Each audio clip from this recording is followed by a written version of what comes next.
फरीदाबाद में पूर्व कैबिनेट मंत्री ने कांग्रेस में जाने की अटकलों पर लगाया विराम। लोकसभा टिकट न मिलने पर कांग्रेस में जाने की लगाई जा रही थी अटकलें।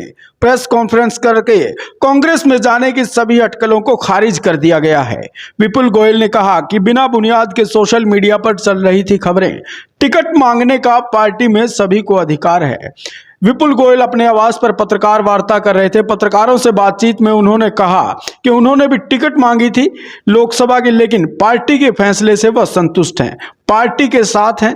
हरियाणा में उपाध्यक्ष की जिम्मेवारी से वह संतुष्ट हैं। फरीदाबाद में लोगों से वार्तालाप करने के बाद वो पार्टी के संगठन को आगे बढ़ाते हुए कार्य करते हुए देखे जा सकते हैं। देखिए और क्या कुछ कहा है विपुल गोयल ने, सीधी तस्वीरें जा रहे हैं, आप किसी और पार्टी में जा रहे हैं और तरह तरह की चर्चाएं हैं, राजनीतिक चर्चाएं हैं, तो क्या कहना है आपका? पीछे वाला क्लोज कर लो। मैंने भी ये राजनीतिक चर्चाएं कुछ चैनलों के माध्यम से देखी, तो मैं तो ये कहना चाहूँगा, क्या सिर्फ चुनाव लड़ना ही राजनीति है क्या? यह चुनावी राजनीति है। भारतीय जनता पार्टी के हम कार्यकर्ता हैं। भारतीय जनता पार्टी ने हमें चुनाव भी लड़ाया, बहुत बड़े जिम्मेदाराना संगठन के पद पर भी मुझे रखा हुआ है। तो ये चुनावी प्रक्रियाएं तो पार्टी तय करती है कि कौन व्यक्ति संगठन में रहेगा, कौन व्यक्ति क्या काम करेगा। तो मैं समझता हूँ जितनी भी बातें हैं निराधार हैं। किसी भी तरीके की विपुल गोयल को लेकर लोग आकलन और इस तरीके की बातें जो अपने आप चला रहे हैं, मैं समझता हूँ इन बातों में कोई किसी तरीके की सच्चाई या दम नहीं है। विपुल गोयल भारतीय जनता पार्टी का कार्यकर्ता था और पार्टी जो भी जिम्मेवारी लगाएगी विपुल गोयल उसी पे चलने का काम करेगा। आपकी दावेदारी जिस तरह से आपने जताई, टिकट नहीं मिली, उसके बाद में अटकलें शुरू हुई कांग्रेस में जाने की, खास तौर से आखिर इस अटकलों के पीछे है कौन, क्या लगता है आपको? देखिए, पार्टी के अंदर टिकट मांगना कोई बुरी बात नहीं है। हर कार्यकर्ता कोई ना कोई किसी चीज़ के लिए प्रयास करता है, लेकिन निर्णय हो जाने के बाद उस निर्णय का समर्थन करना ये हमारे कार्यकर्ता का दायित्व है। तो उसी के तहत पता नहीं है कौन किस तरीके के लोग इस तरीके की बातें फैलाकर क्या अपना राजनीतिक मोटो सफल करना चाहते हैं, मुझे नहीं पता। लेकिन इन बातों में, इन दावों में कोई किसी तरीके की सच्चाई नहीं है। कांग्रेस को कहाँ देख रहे हो? कांग्रेस के नेताओं से कोई मुलाकात आपकी इस बीच में हुई? नहीं, कोई कांग्रेस के नेताओं से मेरी किसी तरीके की मुलाकात नहीं हुई। कोई कांग्रेस से कोई किसी तरीके का संपर्क नहीं हुआ। और रही कांग्रेस की बात, माननीय नरेंद्र मोदी जी के नेतृत्व में भारतीय जनता पार्टी भारी समर्थन से, पहले से भी ज़्यादा सीटों से, जो कि हमारे माननीय मोदी जी ने दावा किया है कि 400 पार का जो नारा है उसको सार्थक करने का काम करेंगे, उसको सफल बनाने का काम करेंगे। और सामूहिक प्रयास भारतीय जनता पार्टी का कार्यकर्ता, इस देश की जनता करने जा रही है और मोदी जी को तीसरी बार 400 पार के साथ देश का प्रधानमंत्री बनाना। कृष्णपाल जी के पक्ष में क्या आप वोट मांगेंगे?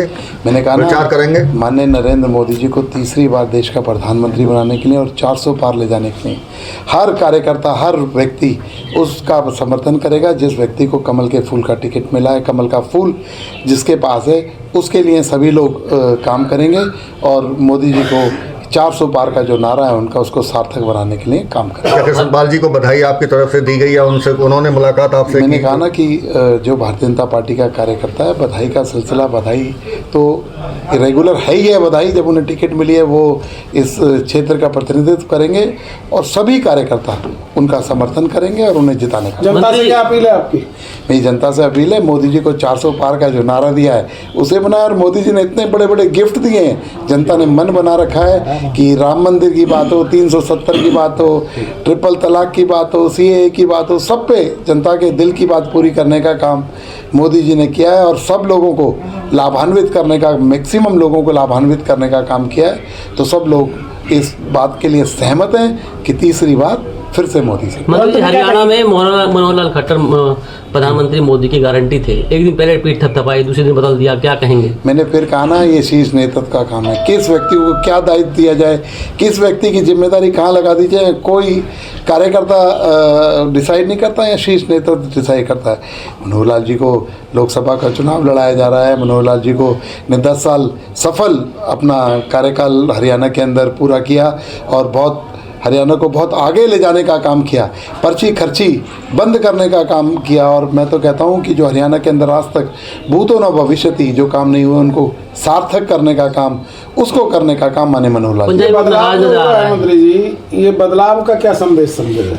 नहीं मैंने क्या कहा, ये भारतीय जनता पार्टी है, रेगुलर निरंतर पूछ लो, इतिहास देख लो, ये तो बदलाव समय समय पर होता रहता है कि किसी कार्यकर्ता को कुछ दायित्व, किसी कार्यकर्ता को कुछ दायित्व, और बदलाव क्या है।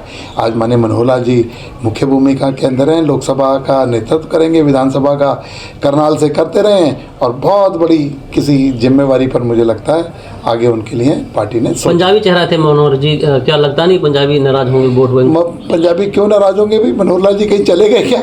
मनोहर जी हरियाणा के अंदर, हरियाणा के लोकसभा का प्रतिनिधित्व कर रहे हैं, और रेगुलर आप लोग देखो मनोहर जी ऐसे संत प्रवृत्ति के व्यक्ति हैं कि जिन्होंने चाहे मुख्यमंत्री थे रहे, चाहे मुख्यमंत्री का पद हटते ही 1 मिनट भी नहीं बैठे। आप देखो कि जगह जगह पर मुख्यमंत्री जी रेगुलर जनता के बीच के अंदर अपना काम कर रहे हैं। तो अंत में क्या कहेंगे विपुल गोयल के बारे में, जो अटकलें लगाई जा रही थी कि कांग्रेस के नेताओं ये सब अटकलें निराधार हैं। विपुल गोयल भारतीय जनता पार्टी का कार्यकर्ता है, भारतीय जनता पार्टी का कार्यकर्ता रहेगा। पार्टी जो मेरे लिए तय करेगी उस पर विपुल गोयल चलने का काम करेगा, और एक जिम्मेवाराना पद पर है विपुल गोयल। ऐसी बात सोच भी कैसे सकते हो आप लोग, ये चलाते भी किस तरीके से हो, मैं जरा इस बात से सहमत नहीं हूँ।